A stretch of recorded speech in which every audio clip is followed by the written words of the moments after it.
So one last thing to go in this particular section, and what we're going to do is just add some MobX developer tools to Chrome.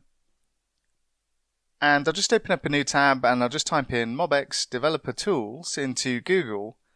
And what we want here is the Google Chrome extension. And what we can do is just add these to Chrome. Now, unfortunately, at the time of recording, there's a bug that prevents these from working as they should do. And let me show you what I mean by that. If I just go back to my tab that's showing my application, I'm just going to reload the page. And we've got access to the developer tools here.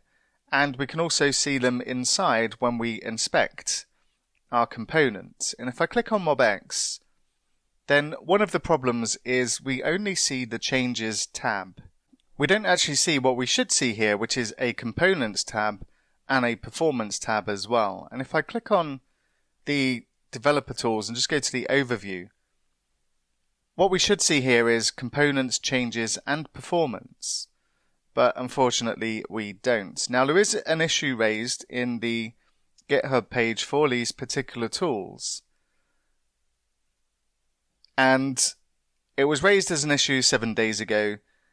And based on the version of MobX and MobX React Lite that we're using, these tools are not fully working at this time, and it would require downgrading MobX and MobX React in order to make use of these. Now, we're not going to downgrade MobX just for developer tools.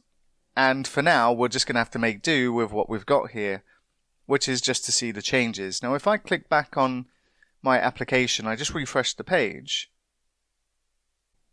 And what we need to do is click on the little button to start recording. But if we take a look and refresh the page, then what we should see is our actions taking place. And we can see in our loading activities, we can see what's going on inside here. And we can see all of the activities. And it looks quite long because this is the activity objects that's being added to our activity registry here.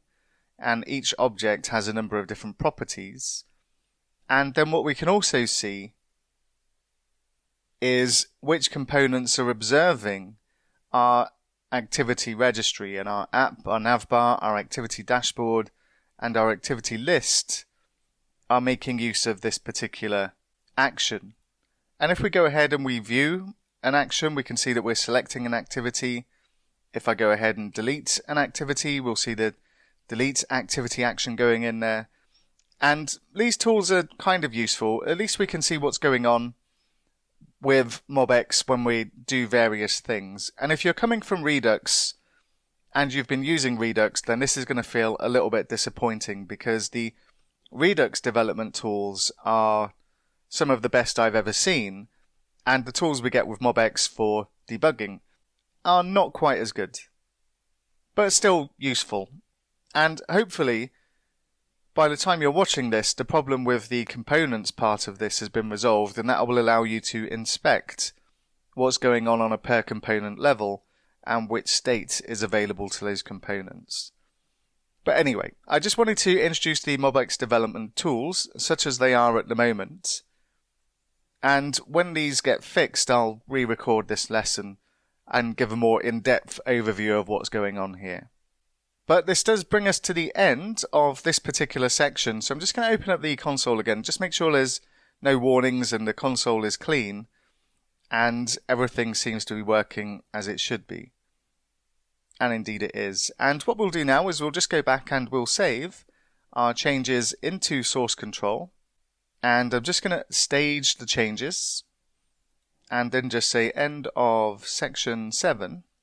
And commit these changes and then push these up to GitHub.